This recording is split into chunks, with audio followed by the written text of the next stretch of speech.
Boa tarde, pessoal. Bem-vindos a mais um Rascunhos Econômicos. Eu sou o Léo. Bem, nesse canal nós tratamos a economia como ciência. Esse não é um canal financeiro, esse não é um canal político, esse é um canal de divulgação científica de economia. Eu sou o Léo, sou economista. E no vídeo de hoje nós vamos tratar a economia como ciência, mas nós vamos falar do rico dinheirinho de vocês. Tá? Eu não vou escrever dinheirinho, que vai pegar muito tempo. Curtam, inscrevam-se, considerem se tornar-se membros. Dê uma olhada nos vídeos antigos, procurem aí para ver se tem algum assunto que vocês gostariam de ter visto. Muito obrigado aos 30 mil inscritos que nós alcançamos. Continuem comentando, continuem tendo hype. Se inscrevam em todas as redes sociais, os links estão aí na descrição. Bem, sem mais delongas, como diriam muitos youtubers, hoje nós vamos falar o seguinte: o que mais valorizou, né? Qual ativo mais valorizou, né, percentualmente, nos últimos 5 anos? Por 5 anos, eu quero dizer de dia 10 de janeiro de 2021 a hoje, né, 10 de janeiro de 2025. Hoje, de 2026, perdão. Hoje é um sábado, né? Então, peguei uma data um pouco ruim, mas eu queria fazer 5 anos, por quê? Porque em 2021 nós já tínhamos passado o impacto inicial da emergência sanitária, nós já tínhamos novos regimes monetários nos Estados Unidos, nós já tínhamos o impacto dos juros reais negativos no Brasil, né, com 2%. Na época nós já estávamos passando por tudo isso, já havia uma nova construção legal para impedir as demissões, esse tipo de coisa. Então nós já tínhamos uma política monetária, nós já tínhamos uma política fiscal ajustada àquela situação. Então hoje nós podemos falar que nós já estamos na neutralidade monetária daquele período. Tudo que foi feito monetariamente naquele período já deveria ter acabado pelo fato da neutralidade monetária. A neutralidade da moeda não é sobre período de tempo em si, ela é sobre o ciclo econômico que foi utilizado, que levou a uma modificação da política monetária, tá bom? Léo, por que eu preciso saber isso se eu estou entrando aqui só para saber do meu rico dinheirinho? Porque olhar índice, essas coisas, esse canal não é de investimento, vou deixar alguns avisos aí. Rendimentos passados não indicam rendimentos futuros, performance passada não indica performance futura. Ah, Léo, não é assim a frase. Eu estou falando para que vocês entendam, tá? Eu vou trazer aqui um monte de número, eu vou falar o que mais rendeu nesses últimos 5 anos, mas eu vou tirar conceitos econômicos e vou mostrar para vocês o seguinte: não existe bala de prata. O que enriquece é o trabalho, o que enriquece é o aumento da capacidade do capital humano, é você conseguir melhores salários, é você conseguir melhores contratos se você for autônomo. Não é, de maneira alguma, apenas entesourar. Não é, de maneira alguma, apenas investir de forma especulativa, se este não for o seu trabalho, se isso não for o pagamento também da remuneração de sua capacidade humana, certo? Muito bem. Veja, nos últimos 5 anos, nós tivemos o aumento dos ciclos dos metais, nos últimos 2 anos. Nós tivemos um all-time high das criptomoedas, do Bitcoin, especificamente. E nós tivemos um certo andar para o lado da Ibovespa e do. Eu peguei o SP500, tá? Eu não quis pegar a Nasdaq, eu peguei o SP500. E do dólar, muita gente falou que o dólar iria disparar. Por quê? Porque nos últimos 5 anos foi justamente o fim, né, o meio para o fim do governo Bolsonaro e o começo do governo Lula, né? Nós iniciamos agora mais um ano eleitoral. Então, muita gente achou que o dólar iria disparar, esse tipo de coisa e tal. Então, eu trouxe todos esses indicadores macroeconômicos, indicadores financeiros e também uma forma de ensinar para vocês monetária, tá? Pessoal, primeiro de tudo, o que é uma reserva de valor? Quem é velho aqui no canal sabe disso. Reservar valor é você postergar consumo. Poupança, que são savings, né? Que não é a caderneta de poupança, mas é a forma que você tem de guardar dinheiro. Poupança é a diferença entre o que você tem de entrada, ou seja, a sua renda, menos o seu consumo. Se o consumo é maior que a renda, eu tenho déficit. Ou, no ponto de vista de uma pessoa, eu tenho dívida. Se eu tenho uma renda maior que o consumo, eu tenho superávit. Do ponto de vista de uma pessoa, eu sou líquido, eu consigo ter poupança. Poupança é apenas o ato de guardar dinheiro. Isso é poupança. Para a economia, para a microeconomia, para a microanálise econômica, para a macroeconomia. Para a macroeconomia, mais ou menos isso que gera uma série de problemas aí do pessoal da MMT. Mas também poupança é o que não é utilizado no consumo. Tá? Para a macroeconomia existem alguns modelos, mas o que importa é a microanálise. A renda, quando ela é maior que o consumo, você costuma sempre aumentar o seu consumo em proporção à sua renda. Isso se chama propensão marginal a consumir. Por isso que se você ganhava R$ 3.000 à época e hoje ganha 6, você acha que não está sobrando e você chama isso de inflação. Não, não é. O que aconteceu é o seguinte, você consome mais. Você pode consumir a mesma quantidade, mas a qualidade, o preço intrínseco do que você consome, os seus gostos mudam. Porque você envelhece. Há 5 anos atrás eu tinha 25, agora eu tenho 30. Estou fazendo 31, eu estou ficando velho, raquítico, cansado. Você também, a vida é assim. Veja, os gostos das pessoas mudam. E isso também influencia se vale a pena você guardar dinheiro ou não. Então não olhem apenas para o percentual, não olhem apenas para a porcentagem, não olhem apenas para o vil metal. Olhe para que serve aquela pecúnia, para que serve aquele dinheiro que você está guardando. Porque se um carro na época era 30 mil, agora está 60, se você tivesse comprado à época, mas ia gerar muito custo, não importa. Dinheiro serve para gastar, se não agora, no futuro. Poupar é postergar consumo. E existe o investir. Investir é invertir capital, que é você pegar poupança, transformar em investimento. Poupança compra, então, capital financeiro. E o capital financeiro pode ser utilizado na produção como capital físico, pode ser empregado para a capacitação profissional como capital humano, ou ele pode ser colocado diretamente em investimentos do tipo financeiro, letras de crédito, renda fixa, renda variável, compra de metais, compra de terras, e isso nós chamamos de investimento financeiro. Porém, a renda fixa, que são títulos da dívida pública, não são investimentos propriamente ditos, porque investir é você pegar uma quantidade de dinheiro e esperar que no futuro esse dinheiro aumente, que você tenha ganho de capital, que ele pague o custo de você tê-lo deixado parado. A poupança é apenas a sobra do que você não consome, ou você guardar um pouco agora para utilizar no futuro de forma imediata. Vou guardar R$ 100 por mês porque no final do ano eu quero viajar, esse tipo de coisa. O investimento é você querer aumentar o capital. É a esperança que você tenha mais dinheiro no futuro. Não é apenas postergar consumo, mas é o ganho de capital.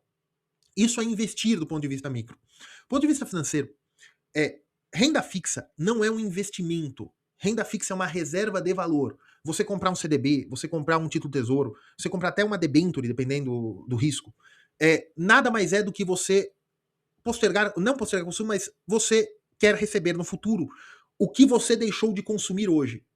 Porque a renda fixa, ela paga juros porque ela está remunerando o tempo que você deixou o dinheiro parado. É a única coisa que a renda fixa remunera. Ela remunera o tempo. A renda fixa paga juros. A renda fixa pagando juros, ela está pagando o capital, o custo de oportunidade. Então, a renda fixa pagando o custo de oportunidade, já eu vou mostrar os números para vocês. Ela pagando o custo de oportunidade, ela nada mais é, do ponto de vista de microanálise, não me importa do ponto de vista legal, ela é correção monetária.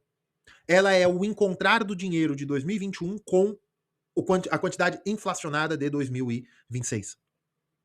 Renda fixa é correção monetária e a renda fixa de CDB e de Selic é os juros base da economia. CDI é numericamente igual a CDB, CDI é numericamente igual a Selic. Eles são os juros base da economia. Então toda a produção daquela economia vai ter no mínimo o custo financeiro daqueles títulos. Logo, bens de capital, bens mais caros, carros, telefones, imóveis para se construir, custo de capital de eu não vender o imóvel, carregar um imóvel velho para vender, todos esses bens vão carregar o custo de oportunidade de não ir para a renda fixa. Logo, a tendência é que no médio prazo, ou seja, 5 anos, o preço dos imóveis, dos carros, das mercadorias de maior valor agregado, porque precisam de maior capital, que é capital físico, e capital humano, formação de capital humano. Ao longo prazo, a inflação, ou seja, o aumento do nível de preços desses bens, acompanhe o rendimento da taxa de juros daquela economia. O problema é que no Brasil, muitas vezes a taxa de juros para a produção de alguns bens, é taxa de juros importada, né? Porque é tecnologia exterior e tal. Então, mas a tendência é que você acompanhe a taxa de juros a longo prazo. Então, isso aqui é correção monetária. Teoricamente, você não pode ter ganho de capital nisso aqui. Ele pode dar, mas no médio e longo prazo, o ganho de capital, na verdade, é apenas a correção monetária. O resto que perdeu valor, vamos dizer assim, tá? Muito bem. E você comprar Bitcoin, você comprar ouro, você comprar prata, isso aqui é investimento especulativo. Por quê? Você está comprando esses bens que são estéreis, esses ativos que são estéreis, que não pagam juros, que não são usados na produção, com a esperança de que eles aumentem. De que o valor que você comprou hoje seja menor do que o valor que você vai vender amanhã. Você quer ganhar no ágil, que é a diferença de informação. Você acha que o ouro e a prata e o Bitcoin vão subir porque você sabe essa e essa tese. Então você acha que o resto da economia não sabe. Logo, você quer ganhar na informação. Você acha que o valor hoje está mais baixo do que deveria. Você ganha no ágil. Ações, bolsa de valores, você abrir uma empresa, você começar a ganhar mais mensalmente porque você fez um curso de medicina, um curso de direito, pegou carteirinha do Cresce para vender imóveis e você ganha mais do que quando você era motorista de Uber, ou você comprou um Uber e você ganha mais, você comprou um carro para fazer Uber e você ganha mais do que quando você era corretor de imóveis, corretor de ações, macroeconomista frustrado, esse tipo de coisa. Você também está investindo em capital humano. Esse é muito mais difícil de contar porque um pouco é salário e tal. Muito bem. Tem depreciação do capital e tal. Então nós vamos fazer só capital financeiro aplicado à produção. Por exemplo, bolsa de valores. Tá?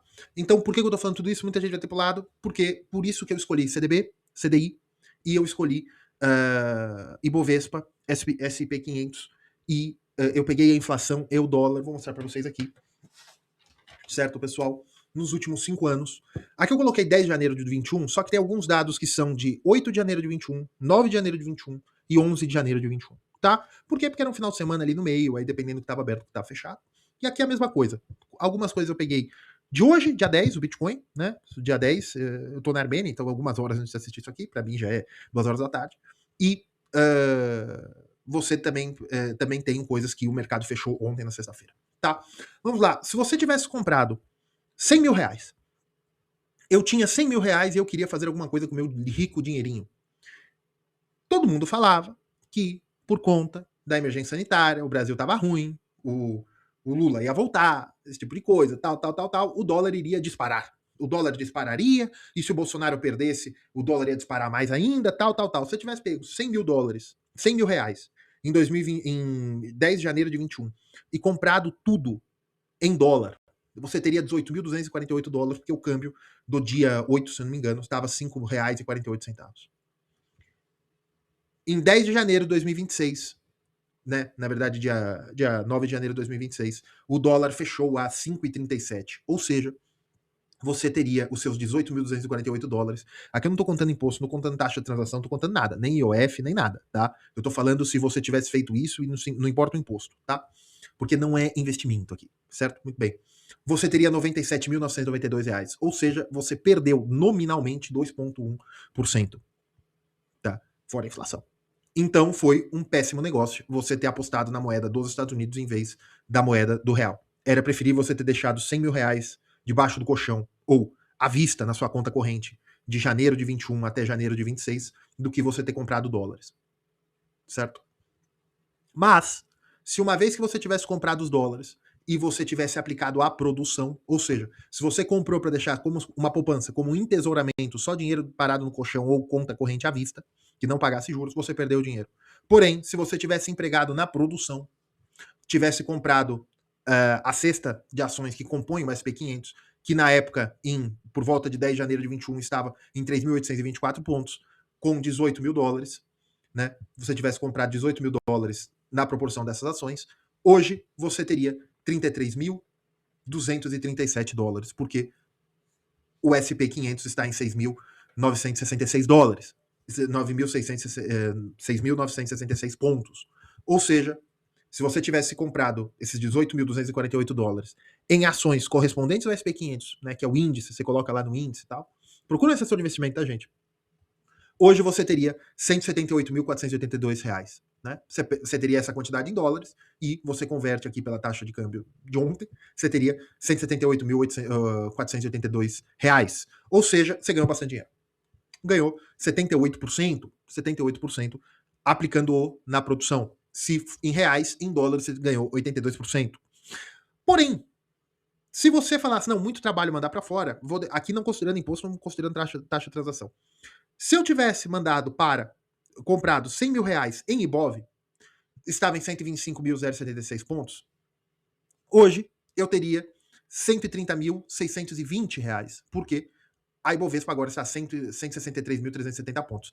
Isso eu esqueci de pôr, mas é coisa de 30%, né? Pagou a inflação. Apenas. Tá? Vou mostrar aqui mais pra frente. Ou seja, capital físico, capital produtivo, invertir na produção, tanto no Brasil como nos Estados Unidos. Nos Estados Unidos rendeu um pouco. É que a taxa de juros nos Estados Unidos é bem mais baixa, né? É bem mais baixa. Você não consegue 82% em dólar em título da dívida pública americana nunca. Né? A não ser na década de 80. Mas, então, nos Estados Unidos vale a pena invertir na produção. Léo, por que você não usou o Nasdaq? Porque eu quero usar SP500. Nasdaq tem muita tecnologia, esse tipo de coisa. Então, você tivesse invertido na produção dos Estados Unidos, você teria ganho bastante dinheiro. Porém, em reais, isso não me parece muito. Porque eu vou mostrar aqui para vocês, inclusive. Mas você ganhou sim. Você ganhou uma quantidade importante de dinheiro. Você aumentou o seu capital invertindo o capital, transformando a poupança em capital financeiro, que é um capital financeiro empregado na produção, porque eles, quando você compra ações, você está no mercado de capitais. Você está dando liquidez ao sistema financeiro que financia a operação de empresas reais. No Brasil, isso só pagou a inflação, você empatou. 30% aí em. Até fiz aqui, a inflação IPCA de dezembro de 20 a dezembro de 25. Por quê? Porque nós não temos dados de janeiro de 26, então eu peguei o último dado, né, para dar a quantidade de meses. Mas se você tivesse escolhido invertir no capital físico, né, na produção, você ganhou um dinheiro nos Estados Unidos. No Brasil, você empatou. Tá? Muito bem. Na Selic, se você tivesse escolhido apenas aplicar dinheiro, deixar dinheiro rendendo junto, comprando dívida pública, ou um CDI de 110%. CDI e Selic são numericamente iguais. Tá? A CDI às vezes é pontos acima, 0 ponto acima do CDI, da Selic, às vezes é alguns pontos abaixo, você tem alguns descolamentos muito raros, mas é numericamente igual, certo? Se você tivesse comprado 100 mil reais em dívida pública, você teria hoje 168 mil reais, 671, 168 mil, 671 reais, 77 centavos. Não estou considerando impostos, não estou considerando taxa de administração corretora, não estou considerando nada, tá? Muito bem. Porém, se você tivesse deixado no CDB, que pagasse 110% de CDI, hoje você teria 177.506 reais. Vejam. Isso rendeu menos do que SP500. Não rendeu? Rendeu menos que SP500. Se você fosse um investidor americano e quisesse fazer a escolha de comprar dívida pública brasileira ou comprar SP500, você compraria SP500. Por quê? Porque o risco da SP500 para você é menor do que para um carry trader americano, japonês, neozelandês, não importa. Porém, quando você está na economia brasileira, você colocar na Selic, colocar no CDI, ou você colocar no SP500, para você existe o risco cambial. Você não sabe para onde vai o dólar. Apesar do SP500 ter dado mais do que a dívida pública, o CDI empatou, né? Você tinha um risco cambial. Podia ser que não desse certo. E veja, o câmbio baixou. Mas se você tivesse baixado 10%, se tivesse baixado 50%, principalmente no momento que estava acabando a pandemia, você não sabia o que viria macroeconomicamente depois. Complicado. Então, de fato, o rentismo brasileiro pagou mais do que o SP500. Tanto o SP500 como o Ibov tem uma coisa aqui que eu não estou considerando. Eu não estou considerando os dividendos.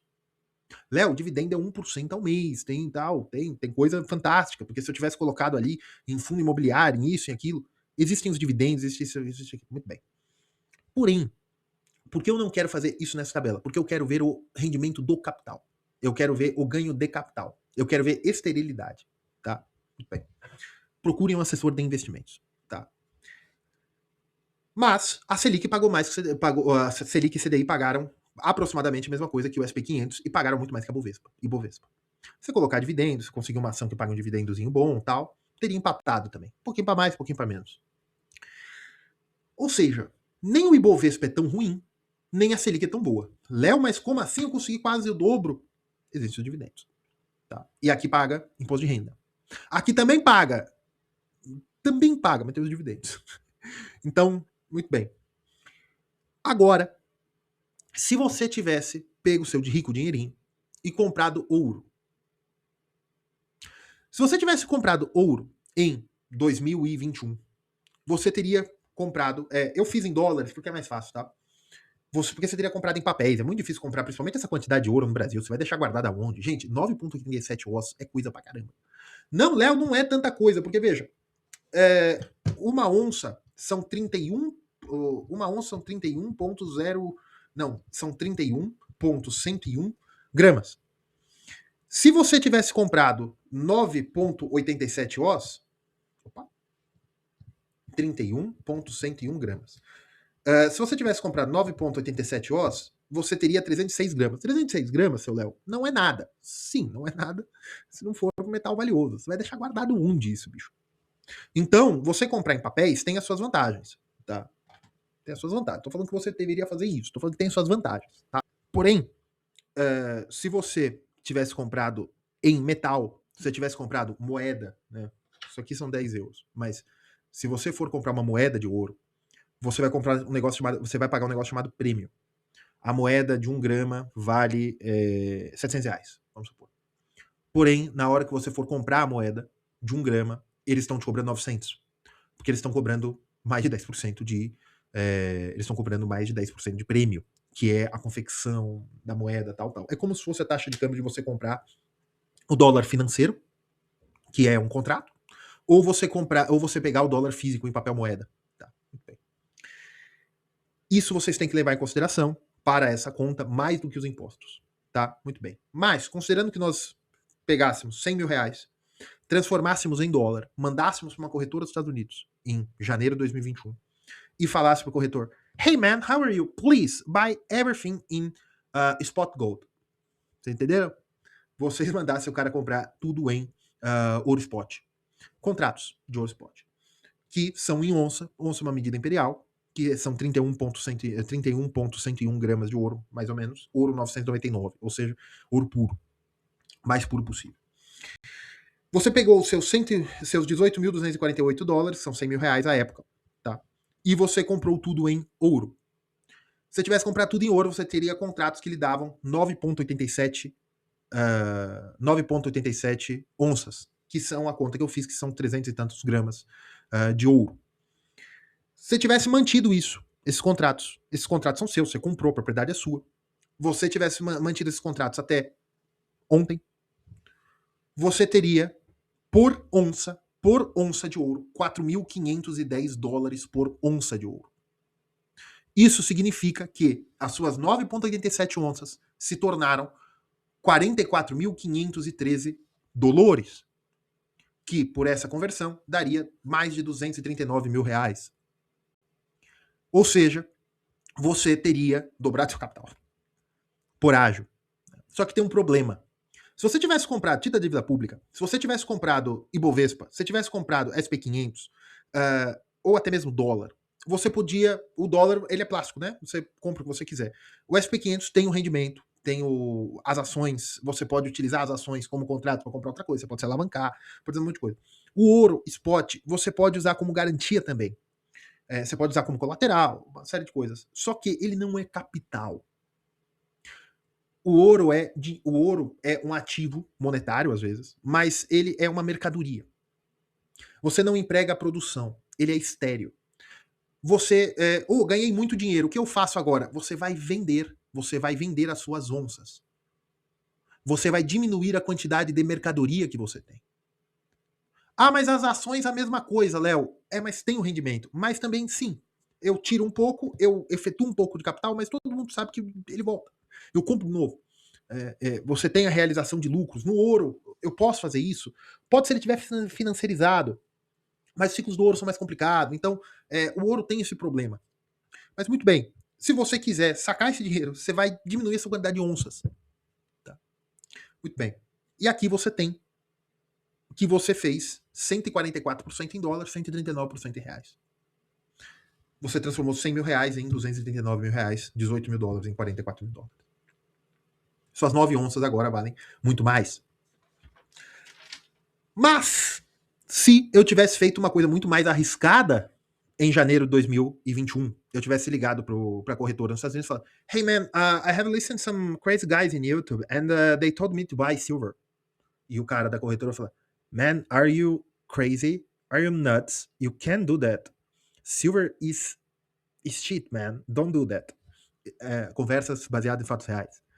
Se você tivesse ligado pra um cara em 2021 e falado, ó, bicho, eu tenho quase 20 mil dólares, eu não vou comprar em ouro, eu não vou comprar em SP500, eu não vou comprar em título da dívida pública americana, eu vou comprar em prata. O camarada ia virar pra você e falar, you are nuts. Você tá doido. Are you insane, man? Seria loucura fazer isso. Mas, às vezes o risco paga, né? E se você tivesse comprado 100 mil reais, transformado em dólares, teria 18.248 dólares. E a onça de prata, né, 999, que são 31,101 gramas, estava 25,37 dólares por volta do dia 8 de janeiro de 2021. Você teria conseguido comprar quase 720 onças. Gente, 720 onças de prata. Pessoal, dê uma procura aí no YouTube, depois que esse vídeo acabar, o pessoal fazendo review de moedas de prata. Moedas de prata de 5, 6 anos atrás eram moedas que são pratos. Era coisa de 5 quilos. O pessoal comprava, tal, até na Armênia tinha. Hoje, quando o pessoal fala de moeda de prata, eles estão falando de moedinha de prata de onça, porque já aumentou bem o preço. Né? Então, mas se nós estamos falando de 719 gramas, 719,27 onças para 31,101 gramas, bicho, nós estamos falando de 22 quilos. Nós estamos falando de 22 quilos de prata. Tá? Então, 719 onças, 719,27 onças de prata.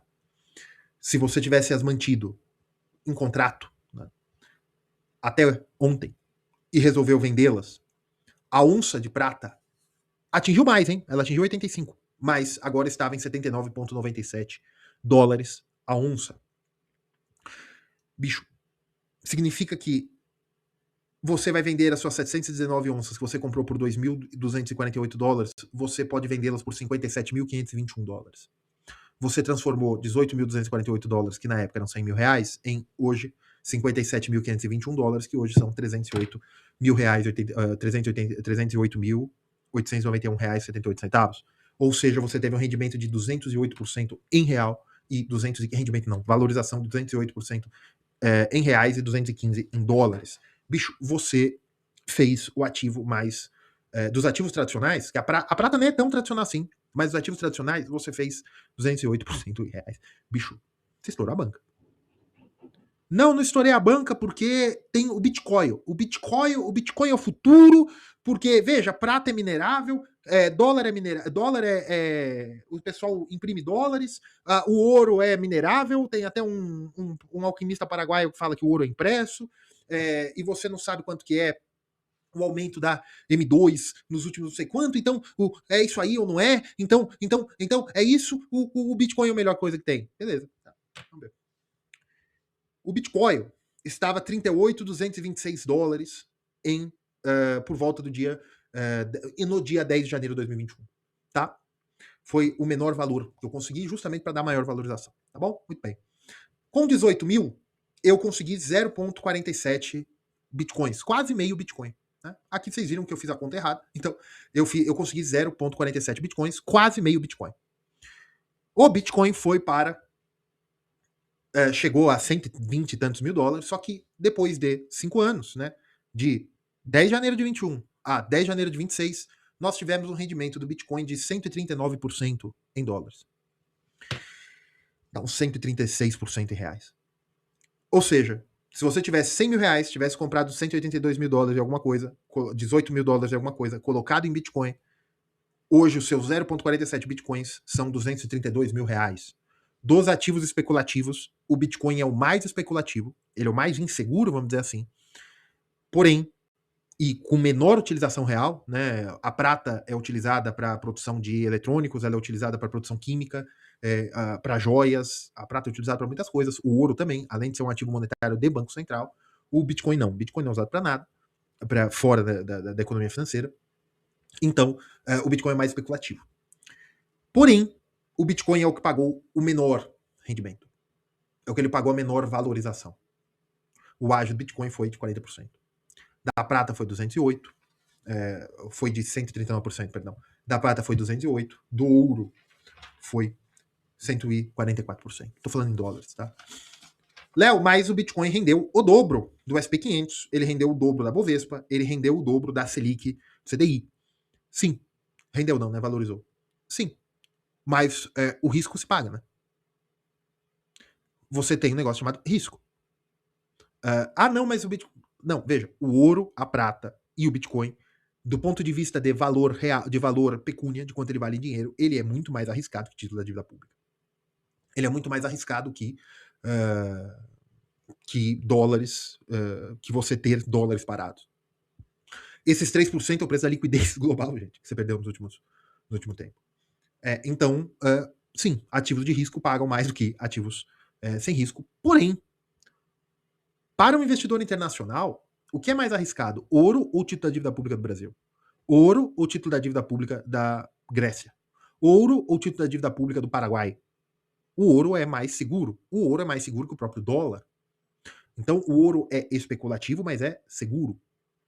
E ele pagou por segurança, nós tivemos nos últimos 5 anos, por segurança, ele pagou muito mais. O IPCA nesse período foi de 34,9%, o IGP foi de 28%. Isso é inflação? Não, isso são índices de inflação. Léo, quanto que foi o M2? Porém, Léo, quanto que foi o M2? Porque todo mundo sabe que o importante é a base monetária. Ninguém sabe disso. Primeiro, o M2 não é base monetária. Segundo, ninguém leva isso a sério. Ninguém no sentido de quem entende monetária. Tirando financistas, alguns financistas, alguns peritos criminais, alguns profissionais de marketing, M2 não significa nada.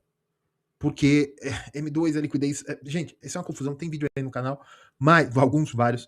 Mas, veja, em 2021, a variação anual do M2 foi de 11% a 15%. Em 2022, a variação anual do M2 foi de 7% a 9%. Em 2023, a variação anual do M2 foi de 10%. Em 2024, 11,6%. Em 2025, 11,6%. Ou seja, a variação anual do M2 foi menor do que a taxa Selic no período. Ou seja, não preciso falar o valor absoluto, mas ele é menor, a variação do M2 foi menor que 68%.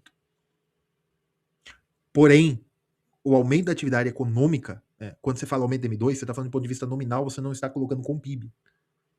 Se você vê quanto o PIB aumentou nesses últimos anos, mas o M2, o PIB aumenta por IPC, o PIB real é descontado do IPCA. Não, o PIB real é por deflator implícito do PIB.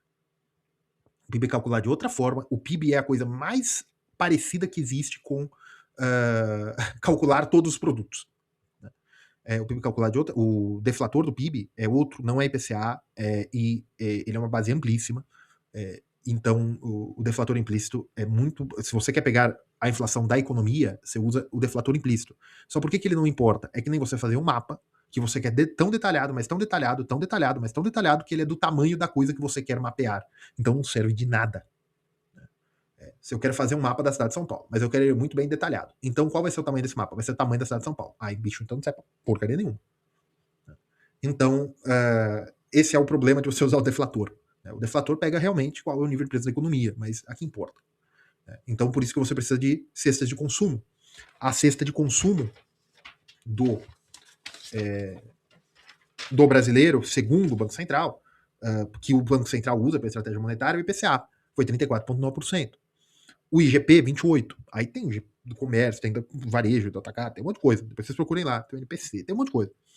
O salário mínimo sai de 1.100 para 1.600, de janeiro de 21 para janeiro de 25. Nós estamos falando de coisa de um pouquinho similar a 48%, se não me engano.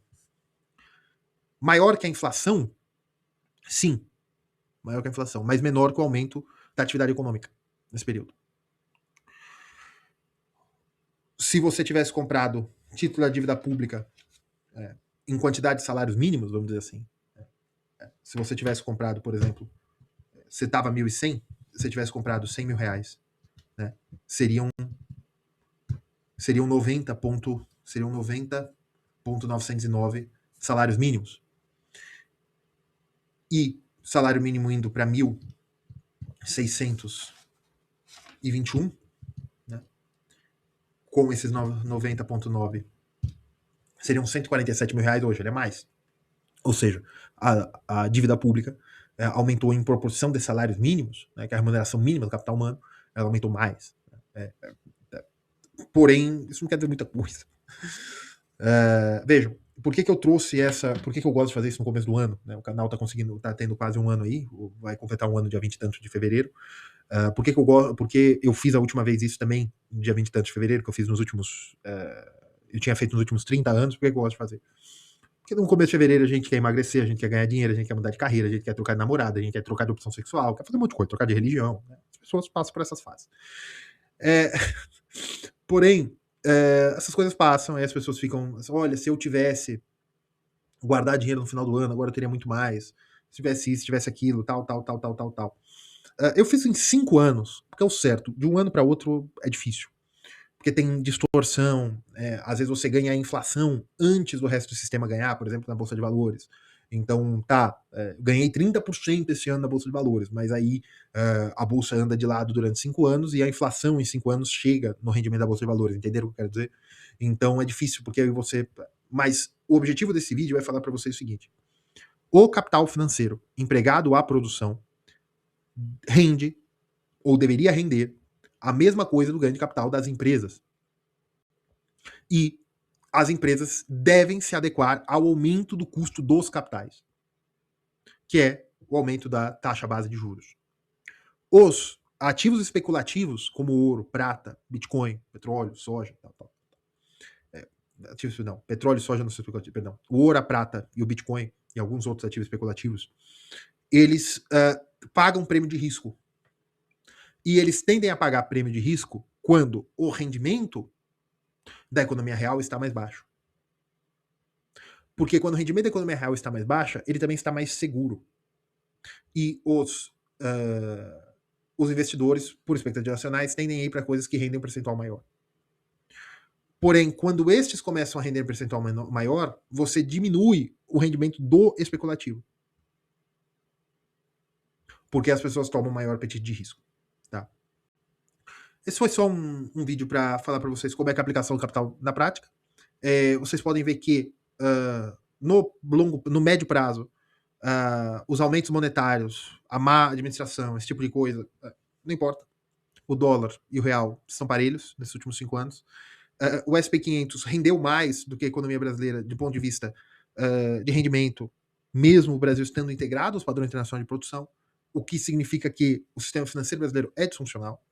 E isso significa também, porque a oferta de capital, no sentido de comercial, se mantém. O dólar até baixou. Então o risco país, teoricamente, diminuiu. A taxa de juros aumentou. Isso sacrifica a economia financeira do ponto de vista da Bolsa de Valores. Sim, sacrifica. Então, uma redução de juros, eu posso esperar o aumento? Teoricamente. Vai acontecer? Não sei. Eu não sou assessor de investimento, procuro ser assessor. Estou querendo dizer não existe bala de prata. O Bitcoin, eu coloquei 100 mil, agora tem 300 e tantos, eu tenho 232 mil, bicho, 130 mil reais em 5 anos vai mudar a sua vida. 130 mil reais em 5 anos vai mudar a sua vida. Não vai. Até a prata. Pô, de 100 eu fiz 300. Bicho, 200 mil reais em 5 anos vai mudar a sua vida. 2 mil reais a mais por mês. Mas se você conseguiu guardar 100 pau. Não existe bala de prata. Não existe. Você ter o dinheiro, o capital inicial para investir, e isso fez o rendimento, esse é o importante. Porque, a longo prazo, nenhum aqui é uma péssima escolha. O importante é a segurança, o importante é você, ao postergar consumo, você vê também se isso vale a pena a postergação do consumo. Se o preço da casa que você quer não aumentou mais de 60%. Se o preço do carro que você queria não aumentou mais de 60%. O preço do telefone, escola, o curso. Se você tinha 100 mil reais em 2025, 100 mil reais continua sendo muito dinheiro hoje. Só que 100 mil reais comprava em 2025, talvez hoje você precise de coisa mais próxima de 170 mil reais. Mas a inflação foi só de 30%, mas você precisa de 100 mil reais. Quanto que era qual era o carro de 100 mil reais em 2021? Talvez seja o carro de 150, 170 mil reais hoje. Não existe bala de prata. A prata foi a própria bala, mas Por hoje é só. Um abraço, pessoal. Curtam, compartilhem, inscrevam, considerem tornar-se membro, dê uma olhada no nosso curso de Economia para Finanças. Fiquem com Deus.